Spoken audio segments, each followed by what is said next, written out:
Bulag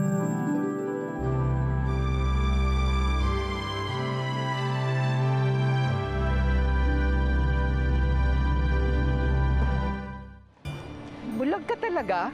Opo, hindi ko naman po kayo niloloko eh. Mabuti pa siguro umuwi na tayo. Pero paano si Fatima? Paano ang anak ko? Dumiretso muna tayo sa presinto bago umuwi. Magbibilin ako sa kanila. Tatawag nila sa akin kapag nakita nila si Fatima. Teka, ano bang pangalan mo? Rachel po ang pangalan ko. Sumama ka na lang sa akin. Doon ka na lang muna sa bahay ko. Pangako hindi ako pipigil lang at hindi ko siya nahahanap. Who the hell are you? Parang naalala mo sa kanya yung apo mo, no? Si Cookie. Parang kasing edad na rin sila ngayon. Alam mo na nga girlfriend yung tao? Pinatulad mo ba? Tama na! Napakalandi mo mga agaw ka! Si Lulati! Hindi siya yung asawa ko!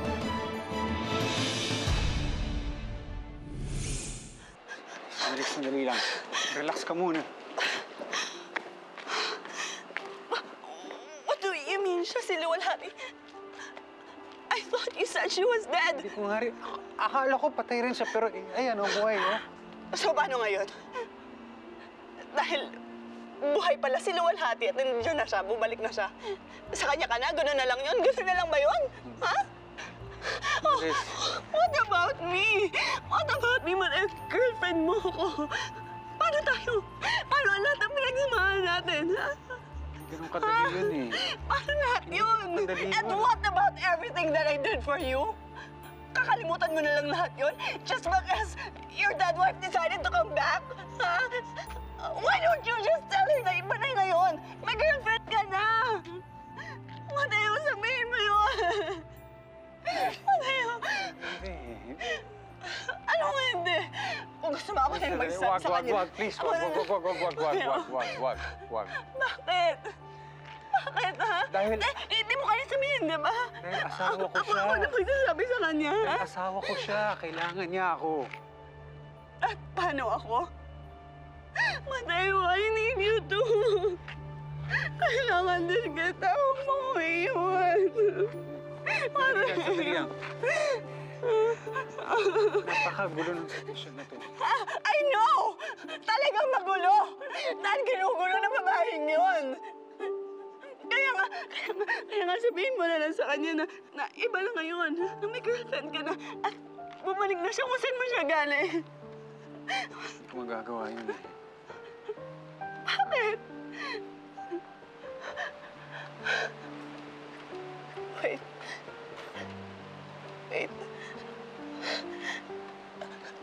Don't tell me, paano pa rin siya? Mahal mo pa rin siya? Miss, litong-lito ako. Litong-lito ako. Kailangan ko ng oras para mag-isip, para mag-desisyon at...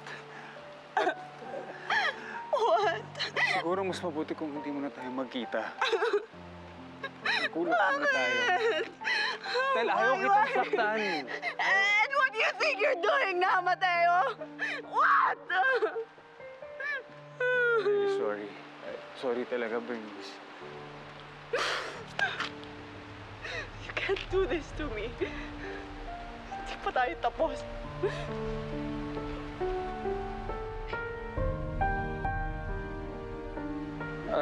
Luwalhati, pasensya ha.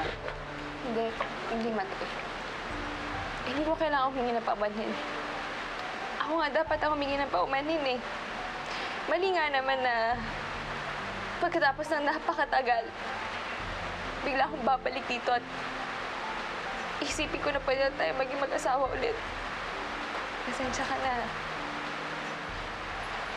Pasensya ka na kasi hindi ko alam na may girlfriend ka na eh.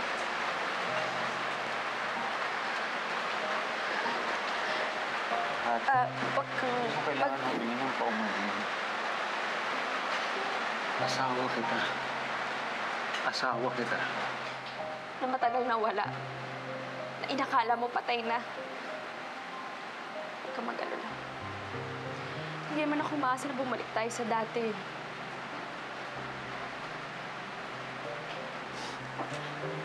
Isa lang ang importante sa akin. Ang mahanap si Fatima.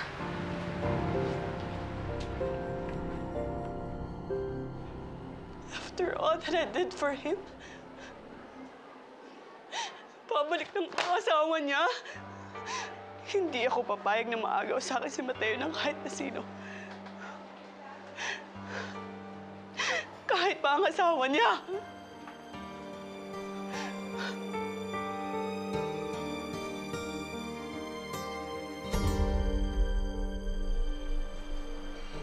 Hoy, Raquel, sigurado ka bang kaya mo yan? Naku, masyado kang pabibo, mamaya makabasag ka, ha? Ano ba, kaya mo ba talaga? Opo. Kaya ko po to. Kaya. Alalahanin mo, mahal na mahal yung kubyertos na yan, ha? Mas mahal pa yan sa'yo. Salamat, Angel. Sip-sip pa kasi, eh. Oh, Oh. Ay, bakit ka mo nagdadala niyan? Good morning po, Doña Constancia. Ito na po ang pagkain niyo. Kain na po.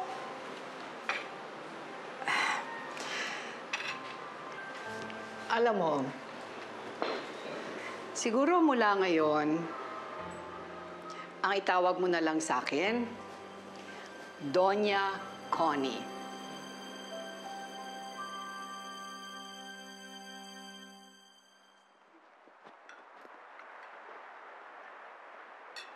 kain nga. Si Luwalhati, Auntie Ophie. Natutulog pa. Alam mo, duda ko napagod mabuti yun dahil sa lakad natin kahapon. Tsaka hindi siya masyadong nakatulog. Kasi kagabi, naririnig ko, naghihikbi-hikbi pa siya hanggang hating gabi.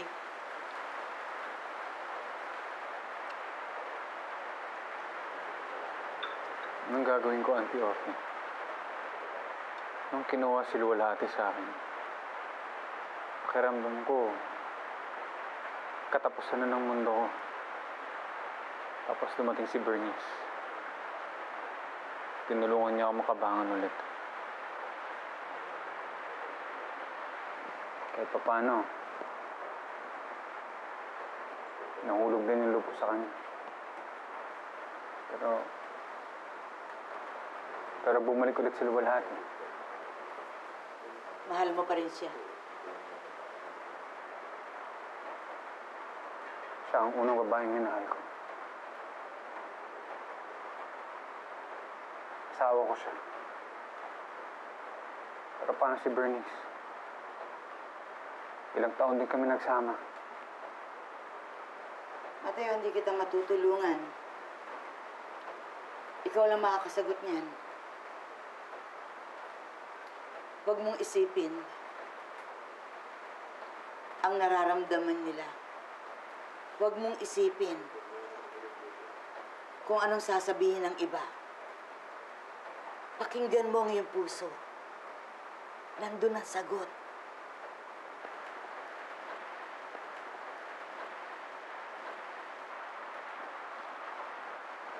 Paul, Hello, Boss Chip.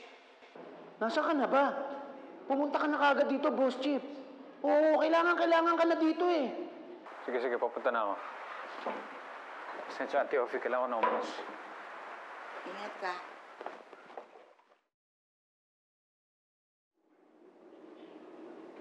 Sinalaki ng mga manananggalang foundation? Sus, manananggal ba talaga yun? Baka naman malalaking paniki lang yun. Hindi nga eh. Maraming mga eyewitnesses at iisa lang ang sinasabi nila. Mga manananggal na talaga yung nakita nila. Akala ko sa mga probinsya lang yung mga ganyan. Ba't ganyan nangyayari? Yung dati tikbalang at kapre. Ngayon naman, manananggal.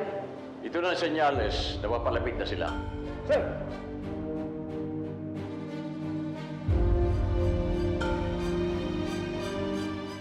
Papalapit na ang digmaan.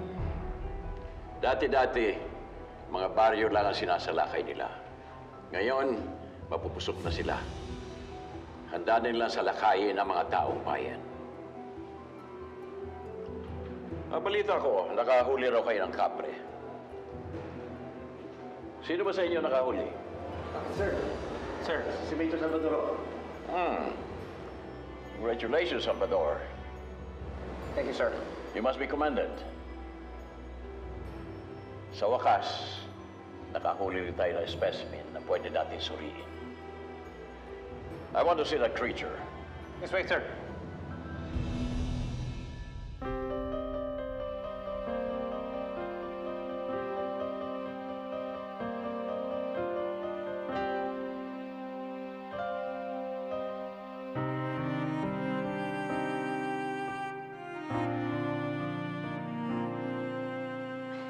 Luwalhati. Oy, umalis na si Mateo. Tinawagan siya maaga doon sa trabaho niya. Sabi niya, huwag ka raw mag-alala dahil makikibalita siya sa mga pulis Cavite. O nga pala, may pagkain tayo sa mesa, ha? Pag nagutom ka, kumain ka, huwag ka mahihiya. Sige po. Salamat po. Auntie Ophie, yun pong Bernice, matagal na po bang girlfriend ni Mateo yun? Ah, si Bernice. Siya ang nakapulot kay Mateo nung gabing lumusob ang mga manananggal. Pero in fairness kay Mateo, matagal bago niya sinagot si Bernice. Po? Oo. Si Bernice kasi ang lumigaw kay Mateo. Sa 7 taon nilang pagkakilala, magdadalawang taon pa lang silang mag-boyfriend. Luwalhati, sinasabi ko sa'yo to para maintindihan mo lang si Mateo. Alam mo, ang alam niya talaga, patay ka na. Pero matagal, bago niya natanggap ito. At ako mismo nagsasabi sa'yo, minahal ka ni Mateo. At hanggang ngayon, mahal ka pa rin niya. Kaya kung maaari, unawain mo na lang siya. Magulo lang ang isip niya. Lalo na ngayon, nawawala pa ang inyong anak. Hindi naman po ako umaasa na magkakabalikan pa kami. Hindi, ang ibig ko lang sabihin, intindihin mo lang si Mateo. Naiintindihan ko po siya. Ayoko na po muna isipin ng bagay na yan. Ang mahalaga po sa akin na mahanap ang anak namin. Kung sinabi ni Mateo na makikita niya si Fatima, sinisiguro ko sa'yo, gagawin niya talaga yon. O sige, alis muna ako, ha? Mamamalengke kasi ako. Dito ka lang. Sige po. Magluluto ako ng masarap, ha? Salamat.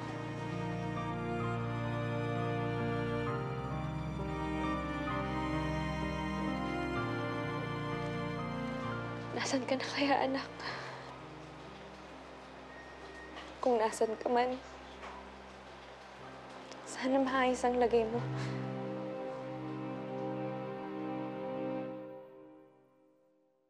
Ayan. Tama yan, Raquel.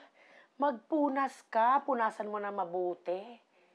Magtrabaho ka. Para may pakinabang ka naman sa amin. Pantot.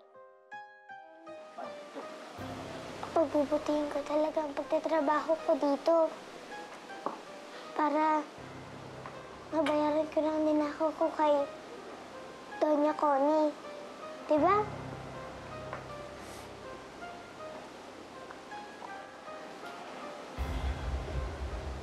Maglinis na ba tayo dito, mahal? Okay na ba?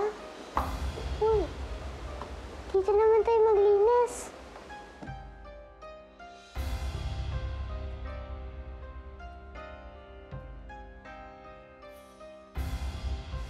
Halika.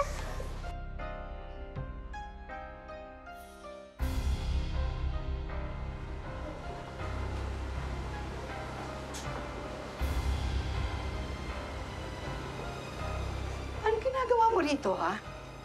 Hindi ba sinabi ko sa'yo, bawal ang pumasok dito sa kwartong ito? Po, naglilinis lang naman po ako. Pues bawal ang maglinis dito sa kwartong ito. Ang tigas ng ulo mo. Halika, sige, lumabas ka na. Alis, alis! Labas! Labas ka! Ayoko nandito ka sa kwartong ito!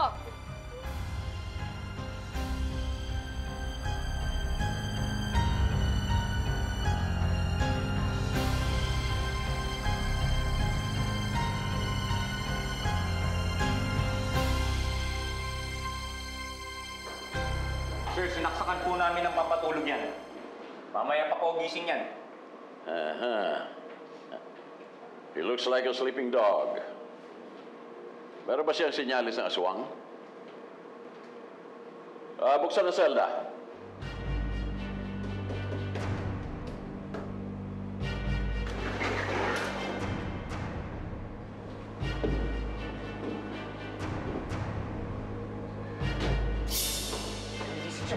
Nagigising siya!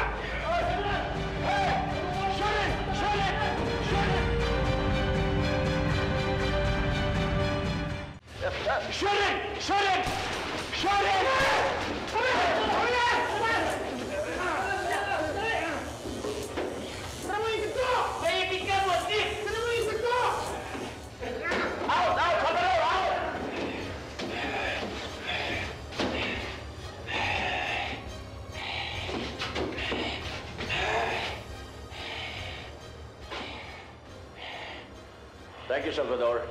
I'd like to see you at the office. Yes, sir.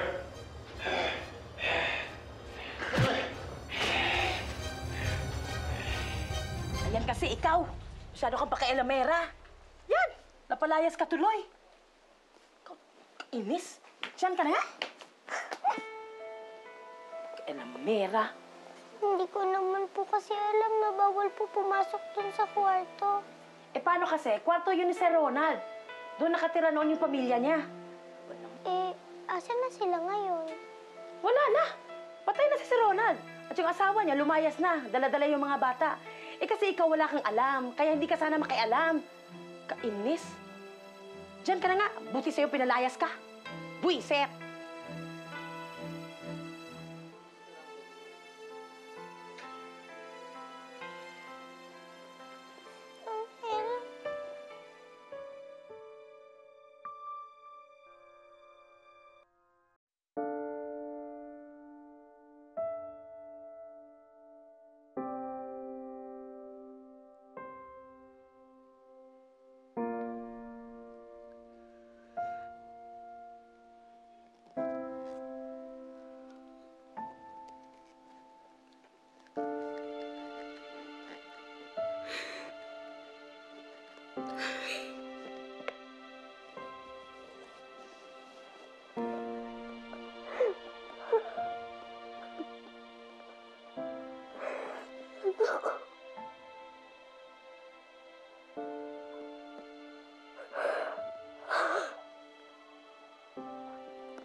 Matapang ka, Salvador.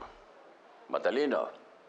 By the way, I came across your 201 file and I found it very impressive. Kaya gusto kong ikaw mamuno ng grupong hahanap sa batang si Fatima. Fatima? Oo. Yun ang pangalan ng bata na sinasabi ng mga aswang na itinakda. Kaya siguro yun ang dahilan kung bakit kinuha ng aswang ang mga batang may pangalang Fatima. Naniniwala ako na malaki ang papel na gagampanan ng batang ito sa laban natin sa mga aswang. Kaya dapat, Salvador, mahanap ang batang ito. So far, ang alam lang natin ang pangalan ng bata, Fatima. Salvador, you have my full support para mahanap ang batang ito. Sir, huwag kayong mag-alala. Gagawin kong lahat para mahanap si Fatima. Good.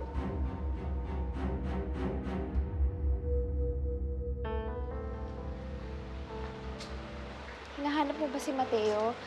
Wala kasi siya dito eh. Hindi naman siyang hinahanap ko eh. Ikaw.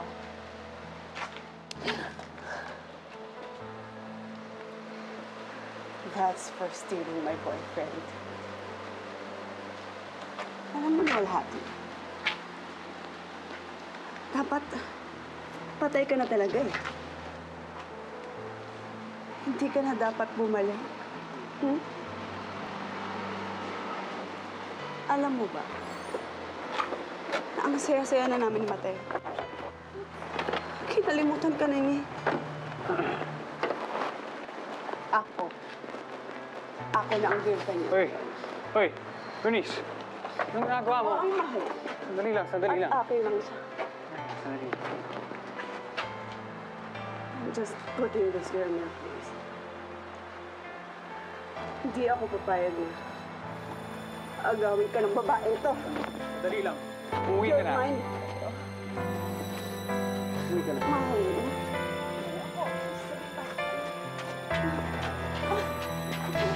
Tama na! Aray, nasasaktan lang ako. Tama na! Hindi mag... Inom ka, umuwi ka na. Alam mo kung sino? Sino umalis dyan? Hindi ako. Siya! Yung babaeng yan! Siya ang dapat umalis dyan eh. Ako ang girlfriend mo, di ba? Ako, di ba? Kaya ako may karapatan na nandyan. Di ba? Si Luwalhati ay asawa ko. Kung meron man mas may karapatan sa inyong dalawa, siya yun. Hiwalay na tayo. Pagpapalit mo ako sa babaeng yan? Narinig mo ako? Hiwalay na tayo. Hiwalay na tayo. No. You can't do this. Umuwi ka na. Tayo. Umuwi ka na. You can't. You can't ano break ngayon? up. You can't break Galit up ka? with Tapos me. ngayon, ano? Mateo. Mateo. Mateo, hindi ko kaya. Hindi ko kaya na wala ka. Hindi ko kaya na wala ka. Mateo, mahal na mahal kita. Huwag kang makipaghiwalay sa akin. Umuwi ka na. Mateo. Huwag kang makipaghiwalay. Mateo, please. Umuwi ka na.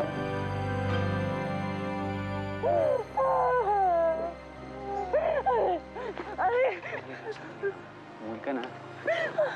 How could you do this to me? Pagkatapos sa lahat ang ginawa ko sa'yo, I freaking saved your life! Kung ano ka ngayon, kung sino ka ngayon, utang mo sa akin lahat yon. At hindi ako papayag na iba yung makinabang sa lahat ng pinaghirapan ko. Hindi ako papayag.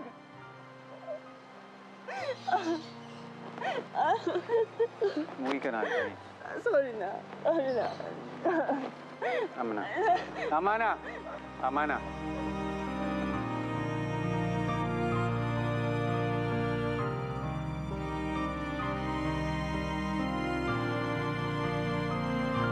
Saktan ka ba? Pasensyaan mo na siya. Kapag hiwalay na ako sa kanya, Hindi mo naman kailangan gawin yun. hindi ka man ginawa dahil kailangan. Sawa kita. Pero ang gusto ko ngayon, maging nanay at tati na lang muna tayo kay Fatima.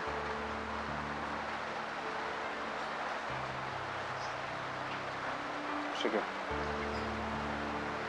Ako yung ginawang pinuno sa paghahanap sa batang itinakda. Hindi nila alam si Fatima yun. At hindi rin nila alam ang tungkol sa'yo. Dahil malalagay ko sa alanganin. Mabuti to para sa atin, Luwalhati. Dahil magagamit ko ang buong makinarya ng kapulisan sa paghahanap kay Fatima. Makita na si Fatima.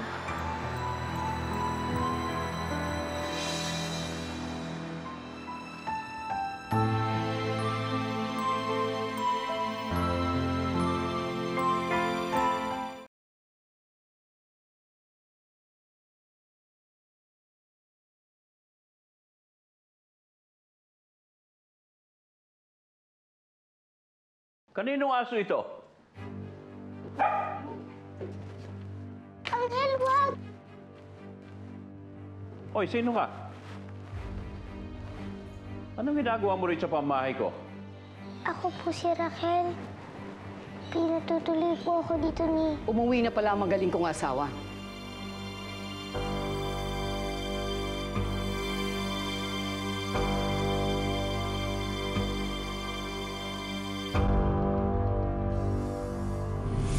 Kailangan maunahan natin ang mga aswang sa paghahanap kay Fatima. Dahil kapag nakuha nila ito, tiyak na papatayin si Fatima. Siguro naman, Sento, natutunan mo na ang leksyon mo. Pinatatawad na kita. Makakaasa na po kayo sa aking katapatan. May nabanggit ka noon tungkol kay Fatima. Now I can sense their desperation. Kailangan paghandaan natin ito sa kanilang nalalapit na pagsugod. I guess ito ang sinasabi ng matatanda. Napilak lang ang panlaban sa kanila. May aso po kayo? Alaga ng pupuk ng asawa ko. Mayroon din po akong kilalang asong ganun.